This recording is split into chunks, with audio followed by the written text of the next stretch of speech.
तो चले अगला क्वेश्चन को लेते हैं।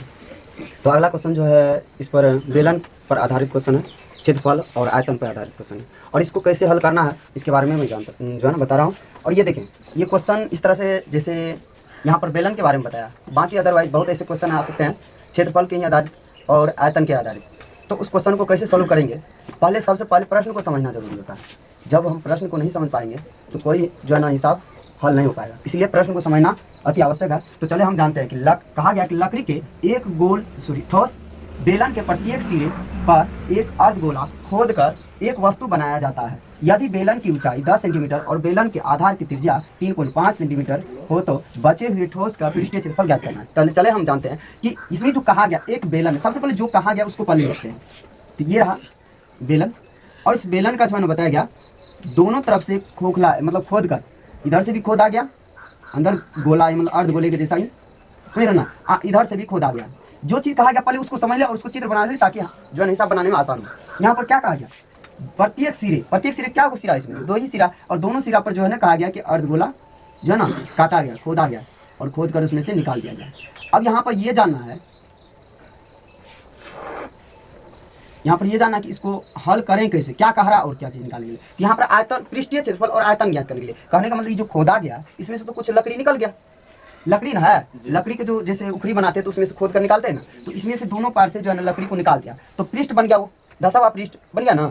तो वो धसा हुआ पृष्ठ पहले अर्धगोले का पृष्ठ जो है क्षेत्रफल निकाला, दोनों अर्धगोले का, और बेलन का जो है ना वो पृष्ठीय क्षेत्रफल, समझे ना।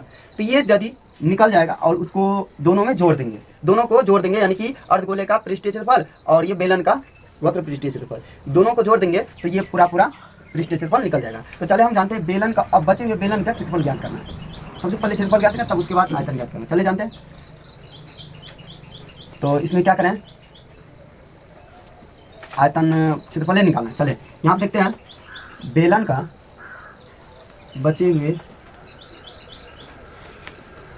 हुए ठोस का क्षेत्रफल। तो बचे हुए ठोस का क्षेत्रफल ज्ञात करना है। तो सबसे पहले इसमें क्या करना, बेलन का पहले वक्र पृष्ठीय क्षेत्रफल लिखना, बेलन का वक्र पृष्ठीय क्षेत्रफल, पृष्ठीय क्षेत्रफल डायरेक्ट लिख देते हैं, पृष्ठीय क्षेत्रफल। तो पृष्ठीय क्षेत्रफल अब प्लस इसमें अर्धगोले का क्षेत्रफल, अर्धगोले का पृष्ठीय क्षेत्रफल, तो दोनों का पृष्ठीय क्षेत्रफल लिख लेना है। अब यहाँ पर बेलन का पृष्ठीय क्षेत्रफल क्या होता है, बेलन का पाई आर एच होता है। अर्धगोले का क्या हो जाता है पृष्ठीय क्षेत्रफल, अर्धगोले का पृष्ठीय क्षेत्रफल, अर्धगोले का पृष्ठीय क्षेत्रफल सामने में डायरेक्ट देखिए 4 पाई आर स्क्वायर। वैसे अर्धगोले का होता है, समझे ना, 2 होगा इसमें। तो यहाँ पर हो जाएगा 4 पाई आर स्क्वायर। तो यहाँ पर 4 क्यों लगाया गया, क्योंकि दोनों को यदि एक में मिलाया गया तो पूरे हो जाएगा, पूरे गोला हो जाएगा, पूरा गोला हो जाएगा। इसलिए यहाँ पर आधा का होता है 2 pi r square, 2 pi r square है तो 2 को, दोनों का त्रिज्या उतना ही है कि नहीं, इसलिए दोनों को यहाँ पर ऐसे भी लिख सकते थे, ऐसे भी 2 गुना 2, क्योंकि ये अर्धगोला 2 गो है और दोनों को करेंगे तो बात तो वही जाएगा, 4 होगा कि नहीं। तो इसकी इसीलिए यहाँ पर 4 लिख दिया ओनली। अब यहाँ पर क्या करेंगे 2 इंटू 22/7, आर कितना है इसका 10, इसका 3.5, ऊंचाई है 10। अब इसमें चले 4 गुना 22/7 गुना 3.5 फिर 3.5। अब इसको गुना करना है, 7 × 5 = 35, इस तरह से होगा। अब तो नहीं कटेगा, सबको गुना कर देंगे, 5 × 10, 10 × 11।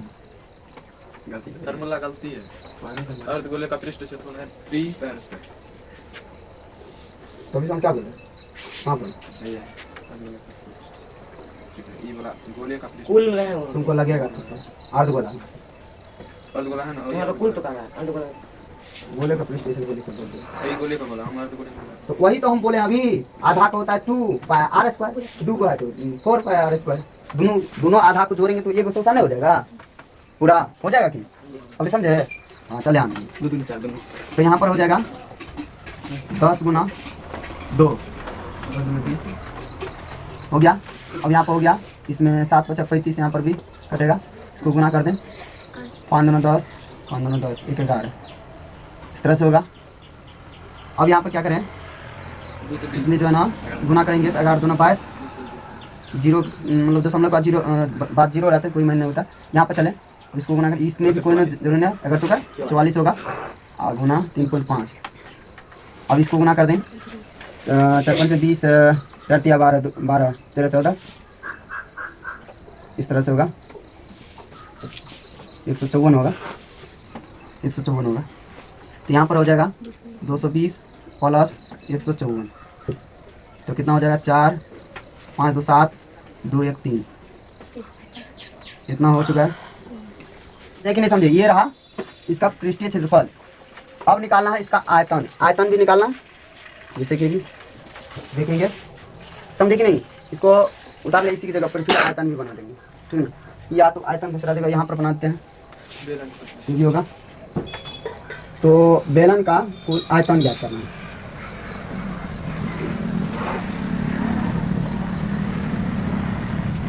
बचे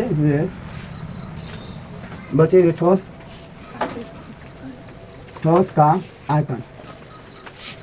आयतन क्या होता है, इसमें बीच में अब खाली कितना बचा, जो कि दोनों ओर से खोद कर निकाल दिया, अब बचा कितना लकड़ी वो निकालना, उसी को कहता है आयतन। समझ में आया, समझा कि नहीं। तो इसमें से आयतन निकालना, तो पहले अर्धगोले का आयतन दोनों का निकालेंगे, इसमें पूरा बेलन का आयतन में से घटा देंगे, निकल जाएगा। समझ में आया ना। तो बेलन का आयतन,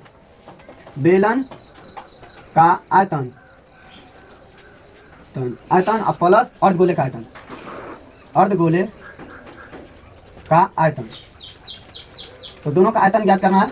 चलिए ध्यान से देखते चले। तो बेलन का आयतन क्या होता है, πr² h होता है बेलन का आयतन, अर्धगोले का क्या होता है 2/3 πr3।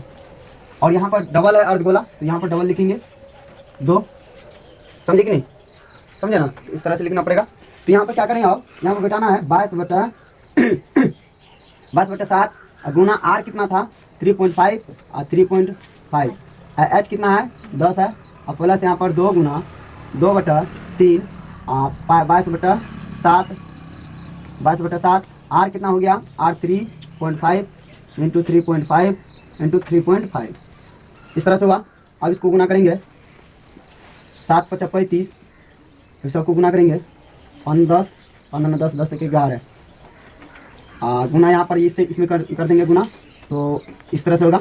तो ये बाद दशमलव प्लस इसमें करेंगे आप 7 × 5 = 35, इस तरह से होगा। अब नहीं कटेगा, गुना कर देंगे 2 × 4 4/3, गुना इससे गुना कर देंगे 2 × 5 = 10 15 1 11, यहाँ दशमलव होगा।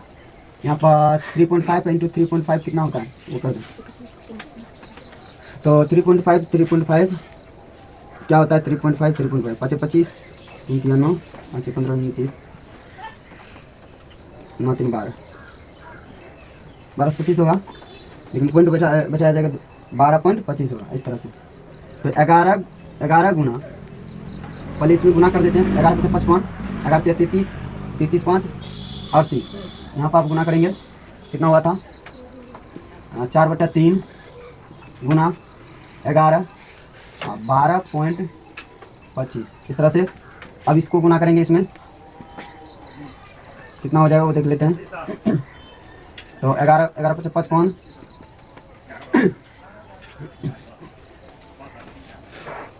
11 × 5 = 55,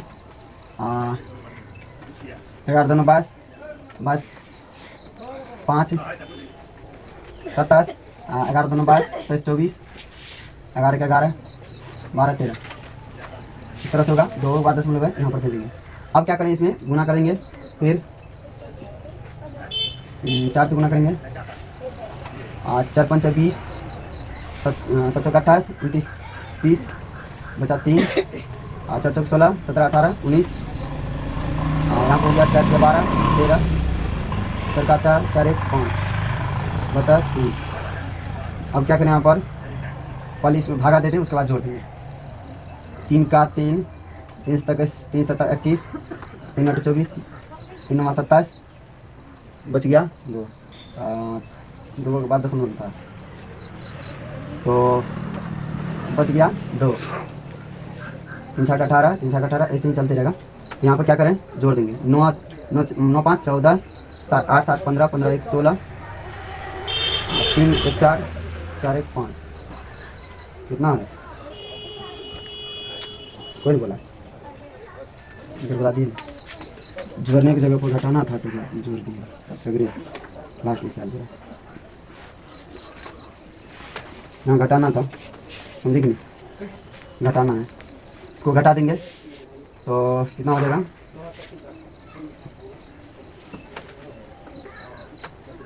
पॉइंट में है ना। तो एक मतलब यहाँ पर दशमलव ना है तो दशमलव देकर भी बना सकते, वैसे जो जानते होंगे वैसे उसको तो बताने की जरूरत नहीं है। इसमें दशमलव नहीं था तो दशमलव देकर बना कर दिखाते हैं किस तरह से। यहाँ पर एक पैसा लेंगे 10 होगा 10 में से, इसमें एक पैसा लेंगे 10 होगा 10 में से 6 घटा 4 बचेगा। फिर यहाँ 9 में से 6 घटा 3 बचेगा। यहाँ पर बच गया 4, 4 में से 9 घटा इधर बचा लेंगे। और 14 में से 9 घटा 5 बचेगा। यहाँ पर बच गया 7, 7 में से 7 गया 0। यहाँ पर 3 बचा, 3 में से 1 घटा 2 बचा। यहाँ पर इतना सेंटीमीटर बना, कोई दिक्कत? थोड़ा यहाँ पर मिस्टेक हो गया था, प्लस की जगह माइनस की जगह पर प्लस कर दिए थे, इसलिए गलती हो गया था। तो यहाँ पर अब पूरा क्या होगा, कोई दिक्कत नहीं ना।